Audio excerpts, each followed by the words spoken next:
Thousands of years ago, it was revealed in Euclidean math, then discovered again as the golden spiral, which became the golden mean, made famous again with the Fibonacci sequence, then a foundational theory of economics as the Pareto principle. Eventually, people called it the 80-20 rule, and now I simply call it the curve. It's the same basic math, same basic shape, and the same basic pattern for all growth and success. Take any group of people, line them up from least to most in terms of height. Depending how many people you have and where they're chosen from, you'll have a range of a couple of feet. If you charted it on a graph, you would have some type of gradual slope. It would look similar for weight, age, or any other fixed trait.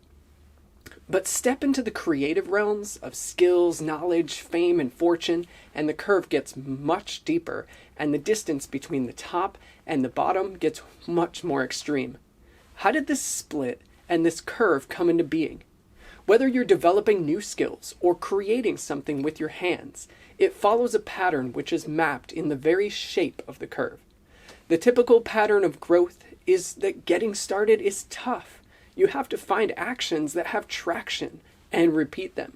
Getting momentum is difficult. You have to keep consistently maintaining and getting better. You don't get much in return at the beginning. Only through consistent action applied with small improvements along the way. Eventually, whatever you do becomes easier. The rewards are returned much bigger and faster and easier as well. It works with income, savings, leadership, and even seashells washing up on the seashore. Now imagine a large tree. It drops tens of thousands of seeds in the hopes that one will take root in a favorable environment. Only a few out of those thousands will take root, and only a few of those will make it to a sapling, and only a few of those will make it to 50 years. Along the way, each day that seed survives, its growth increases, and its likelihood of survival increases as well. Only the exceptional seed dropped in an ideal environment will become a massive 100-plus-year-old tree, dropping tens of thousands of seeds each season. That's nature. All chance and luck. Life valiantly attempts to expand, but us humans have some of that luck and tenacity, but we have 100 times more ability to speed up and perfect the process and develop in a way that we want it to go. Some artists dedicate their entire lives to their craft and become legendary. Some business tycoons consistently work crazy hours in bold ways to get to the tippity top. Some people attract fun and excitement, prosperity, and creativity wherever they go, but most people don't. Why? Because of curves. It's the form and the function of what works. Think of a curve as the tiniest seed of your skills and ability. You utilize them all the time to do almost everything you do. You walk and talk, read and write, do addition and subtraction because you've practiced for thousands of hours, and you continue to consistently practice so that you can easily calculate the restaurant tip and read the signs in order to get to your destination. You know that you could become better at reading, at math, if you practiced a little more, but only if that would help your life in some way. As you know, you can improve on any little aspect of life. Maybe you need to learn how to change a flat tire and make sure you have all the equipment in your car to do it. Maybe you want to be on stage getting crowds dancing or laughing, or maybe you strongly desire to have enough money in your bank account to pay next month's bills. The process for getting there is the same. The other day I had the idea to look through a list of the top 50 self-development books of all time and see which ones alluded to this concept just in their title. I quickly and easily found 9, which is curiously about 20%. They include The Compound Effect, The One Thing, The Magic of Thinking Big, Atomic Habits, The 4-Hour Workweek, The Slight Edge, The Moment of Lift, When Things Fall Apart, High Performance Habits. In order to get better, you think and then act. How do you get a glass of water? You envision the end goal, drinking the water, and then you find a source for clean water. Find something to drink it out of, and bring it to your face in a way that you can easily drink. How do you get your dream job? You envision what that is, and you take effective actions to make it happen.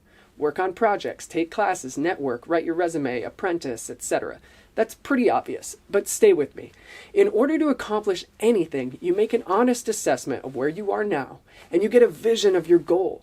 So you see yourself talking to that person, rocking out on stage, or seeing that bank account with the numbers that you want in it in your mind.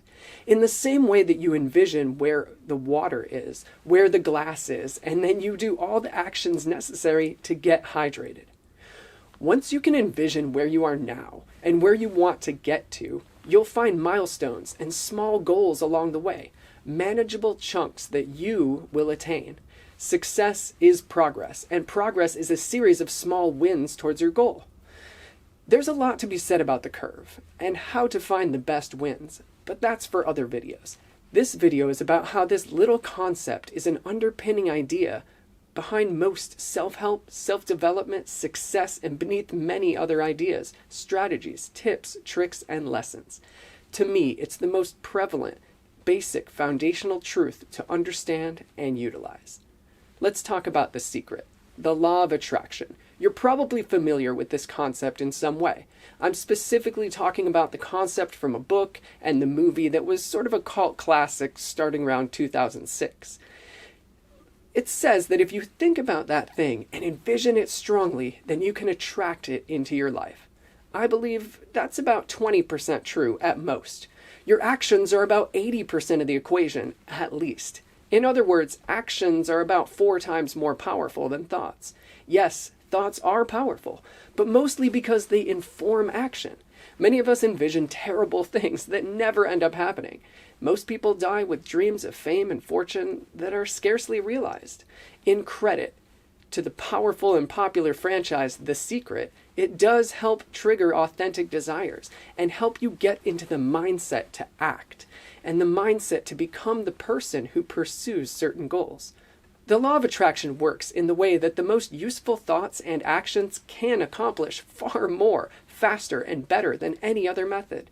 There are shortcuts if you do the work necessary to find them and take them. But the top most effective thoughts combined with the top most effective actions consistently acted upon can bring about massive change. In fact, that's the way it always works. Even though the odds are only slightly better than winning the lottery, some rich person might take you under their wing. Some agent might discover you and help you in some dramatic way, but only if you are the person who's ready for it, primed for it, mentally and physically, by taking the time to think right and do right in the ways that matter to your goal. Now, Price's law. Price's popular square root law states that half of the literature on a subject will be contributed by the square root of the total number of authors publishing in that area. In other words, a small number of authors account for half of the books sold. The square root, to be exact. You already know that the top 1% owns about half of the income, and it's been like that for a long time. Different rich people, different governments, different countries, same pattern. In creative endeavors, or what Price called productive communities like writing, music, and art, and even many workplaces, half of the results will be achieved by a small number of exceptional individuals. Imagine how many times Beethoven has been listened to compared to the average musician of the last few hundred years. The accomplishment of an Olympic gold medalist versus the average gym goer is quite large. The more creative the endeavor, the bigger the split between the top and the average. Next, the Matthew Principle. It's been the subject of many books and articles in the past few decades. It references a Bible passage from the New Testament, which reads, "Whoever has will be given more, and they will have abundance. Whoever does not have, even what they have will be taken away from them." It does sound harsh and unforgiving, but so are the statistics. It's difficult to start a new skill, so most people don't. Most people don't form numerous lasting relationships. Most people don't amass vast savings. Most people don't produce lasting creative achievements. It's difficult to get started and very difficult to continue on to mastery. But only a qualified surgeon can do surgeries, and nobody else who makes it less than 100% can do them. On the opposite side, those that have a good amount of success can often piggyback on it, and those that get skills and keep practicing them tend to be far better than the average person. Da Vinci and Michelangelo are still the most popular artists, and they died 500 years ago. Now, Outliers is a book by Malcolm Gladwell. It's famous for calling out the 10,000-hour rule, which says that it takes roughly 10,000 hours of well-applied practice to become a master at that thing. This is somewhat of an average milestone based on studies of people across different disciplines. It takes a rare individual to apply themselves to a narrow focus and practice that thing to supreme competency. Another Gladwell book is titled The Tipping Point, describing how certain ideas spread fast, reach critical mass, and then go viral. In my view, it's the curve again. When an idea hits the bend of the curve and heads steeply upward, it gains traction, momentum, and speed, breaking away from all the others. That's the tipping point, the place where the curve begins to get steep. We all want money, health, relationships, rewarding work, and each of these things are built in the same basic way, deciding on a goal and envisioning it. Maybe it's having a great group of friends that you can call on anytime and go on vacations with, or having a job that you love which only requires a certain number of hours for the amount of pay that you want. Then we begin to take action towards those goals. It's pretty obvious that some actions are much more effective than others. You might try selling your products door to door, but that might not be as effective as teaching an online class or doling out 10,000 flyers. You might play guitar for 20 years, but that does not mean you'll be a great guitar player at all. It's all about how often and in what way you apply yourself. Then you can get to the tipping point.